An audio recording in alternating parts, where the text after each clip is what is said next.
Bienvenue dans ce premier numéro de l'année 2020 de Football Planet, l'occasion pour nous de vous présenter nos meilleurs vœux et surtout vous dire merci, encore merci pour votre fidélité à cette émission consacrée à l'actualité du football sur Africa News. Et comme tous les lundis, c'est avec un immense plaisir que je me retrouve devant vous. On y va pour les titres. Joueur africain de l'année, le grand jour est enfin arrivé. Qui de Riyad Mahrez, Sadio Mané et Mohamed Salah montera sur le trône. Le Sénégalais fait office de favori. Verdict ce mardi lors des CAF Awards à Hurghada en Égypte. Début d'année amer pour les sélectionneurs des équipes nationales du Ghana. Tous les techniciens, sans exception, ont été limogés jeudi par la fédération. Une décision qui a surpris autant qu'elle agace au pays des Black Stars. On en parle dans cette émission. Et enfin, Coupes interclubs de la CAF. On amorce la dernière ligne droite cette semaine avec le début de la phase retour, aussi bien en Ligue des Champions qu'en Coupe de la CAF.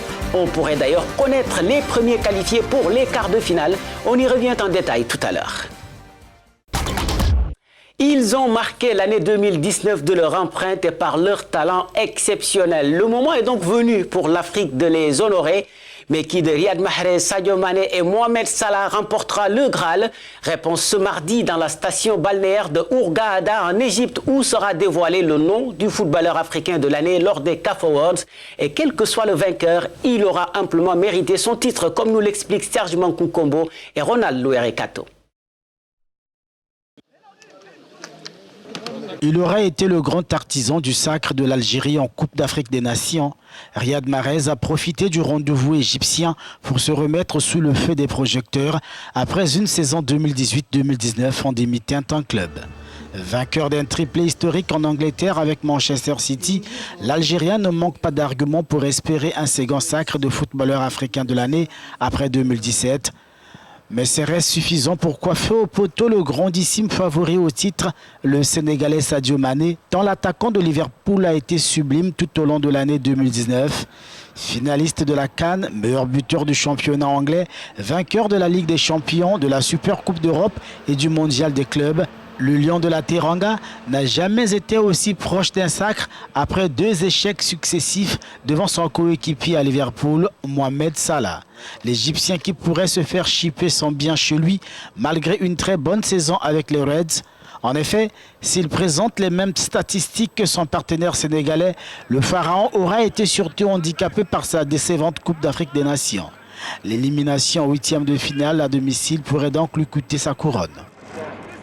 Et on attend le verdict de ce mardi pour en avoir la certitude. Seront également connus le meilleur joueur évoluant sur le continent, les meilleurs entraîneurs aussi bien chez les hommes que chez les dames, le meilleur jeune ou encore la meilleure équipe nationale. Prenons maintenant la direction du Ghana dont l'actualité a été marquée ces derniers jours par le limogeage de tous les staffs des équipes nationales. Une purge générale annoncée jeudi par la fédération et qui a surpris plus d'un. Avant d'en discuter avec notre confrère ghanéen Akakpo Agadi, suivons les explications de Cédric Seosolo et Michael Dibi. La Fédération ghanéenne de football a procédé à un grand coup de balai auprès des différentes sélections nationales. Les entraîneurs des équipes nationales, toutes catégories confondues, ont été limogés jeudi par le comité exécutif fédéral. Pas même James Kwesi Appiah, coach des Black Stars, n'a été épargné malgré les succès obtenus devant l'Afrique du Sud et Sao Tomé et Principe en éliminatoire de la CAN 2021 en novembre dernier. Le limogeage de Kwesi Appiah n'est cependant pas une réelle surprise car après l'échec à la CAN en Égypte, le désormais ex-coach des Black Stars était sur la sellette. Mais c'est surtout le timing qui semble poser problème dans l'opinion publique ghanéenne, quelque peu choquée par la décision de la fédération de procéder à une purge générale. Certains analystes voient toutefois dans cette démarche une façon pour la nouvelle équipe fédérale dirigée depuis octobre par Kurt Okraku de marquer son territoire et surtout de tourner définitivement la page Kwesi Nyontaki, balayée par un vaste scandale de corruption qui a éclaté en 2018 et qui a fortement terni l'image d'un football ghanéen en quête de rachat. La pilule a sans doute été très difficile à avaler. Nous avons maintenant en ligne de Koumassi notre confrère ghanéen Akakpo Agadi. Merci de nous accorder cet entretien Akakpo. Tout d'abord, comment la nouvelle a été accueillie chez vous au Ghana? Ce fut une surprise pour les médias et une surprise pour la fraternité ghanéenne car aucun des Ghanéens ne s'attendait au licenciement de notre entraîneur de l'équipe nationale. Nous sommes donc allés voir le président de la Fédération ghanéenne de football, Kurt Simeon Okraku, qui en est le patron, et il nous a dit que toutes les équipes nationales n'étaient pas compétitives. Il y a eu une consultation globale de la Fédération du Ghana et c'est le sélectionneur des Black Stars qui a pris cette décision. En tant que journaliste, je dirais que le moment était mal choisi, car les Black Stars joueront leur match de qualification pour la Coupe du Monde en même temps qu'ils joueront pour la CAN. Je dirais donc que le moment était mal choisi. Je ne pense pas que c'était la bonne décision ou une bonne décision de la part de la fédération. Mais qu'est-ce qui peut expliquer ce coup de balai général actuellement? En ce moment, je peux dire que nous avons une entrevue avec le président de la GFA. Il a dit que l'équipe n'a pas été compétitive au niveau de l'équipe nationale et que nous devons trouver un moyen d'être plus compétitifs parce qu'ils veulent ramener la gloire de l'équipe nationale. Donc, ils mettent les choses en place pour qu'en fin de compte, ils puissent nommer un nouvel entraîneur. Certains médias font des allégations parce qu'un agent a dit au président de la GFA que pour obtenir de nombreux commanditaires, il doit nommer un entraîneur allemand. Le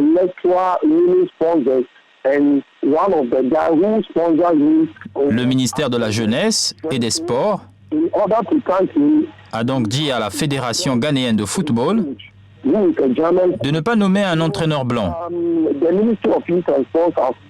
Et cela a rendu les choses très difficiles pour la Fédération ghanéenne de football. Pour pouvoir nommer un entraîneur blanc, mon frère. Mais on sait qu'il ne suffit pas de simplement tout raser pour avoir un bon édifice. Qu'en faudrait-il maintenant? Quel profil pour remettre sur le chemin du succès le football ghanéen? Je pense que beaucoup de Ghanéens veulent que la GFA réintègre Kwesi dans l'équipe nationale afin qu'il puisse prendre les devants car il s'est qualifié pour la CAN. Les Ghanéens veulent que le président de la GFA ou le patron de la GFA réintègre l'entraîneur principal des Black Stars afin qu'il puisse nous emmener à la CAN et aux autres compétitions. Le Ghana jouera donc les qualifications pour la Coupe du Monde et il devrait être l'entraîneur, intérimaire ou le sélectionneur.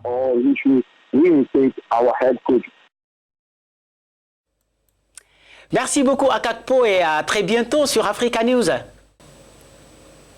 Ok, merci mon frère. C'était donc Akakpo Agadji qui nous parlait de Koumassi au Ghana. Parlons à présent des coupes africaines des clubs qui amorcent le dernier virage en vue des quarts de finale. Début donc des matchs retour de la phase des groupes et on commence par le tournoi majeur, la Ligue des Champions et le gros choc de cette 4e journée, le derby du Nord entre la JS Kabylie et le Raja Casablanca vendredi dans la poule D. Leader du groupe, l'Espérance de Tunis, quant à elle, se déplace samedi sur le terrain de l'AS Vita Club pour tenter de reprendre sa marche en avant après le nul 0-0 à domicile face au même Congolais il y a une dizaine de jours. L'autre formation congolaise, le TP Mazembe, pourrait prendre le large sur sa pelouse. Leader de la poule A, les Corbeaux de Lubumbashi accueillent samedi la Lanterne Rouge, les Angolais de Primeiro de Agosto. L'autre match du groupe mettra aux prises les Égyptiens de Zamalek 2e et les Zambiens de Zesco United 3e au classement. Et surpris à domicile par Al Hilal, les Tunisiens de l'Espérance sportive du Sahel tenteront de prendre leur revanche lors de leur déplacement pour le moins périlleux samedi au Soudan pour le compte de la poule B. En embuscade, Al Ahly pourrait en profiter pour virer en tête. Pour cela, les Égyptiens doivent d'abord s'imposer samedi sur le terrain de la Lanterne Rouge, le FC Platinum, et sont 0 au pointé.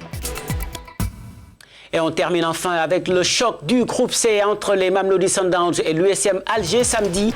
À l'aller, les Algériens avaient été battus sur leur terrain par leur hôte sud-africain, leader de la poule, dont le dauphin, le Wydad de Casablanca, se déplace samedi sur la pelouse du dernier. Les Angolais de Petro Atlético de Luanda, ce sera samedi. En Coupe de la CAF, la phase retour démarre également dimanche sur les mêmes bases que la fin de la première, avec tout d'abord le choc au sommet du groupe A, le derby égyptien entre Pyramide FC et Al Masry. Et un seul point pourrait suffire aux héritiers des Pharaons pour valider leur ticket pour l'écart.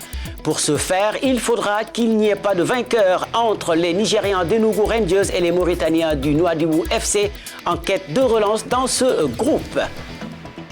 Et puis dans la poule B, le leader, la RS Berkane, effectue un déplacement périlleux chez son dauphin DCMP Imana.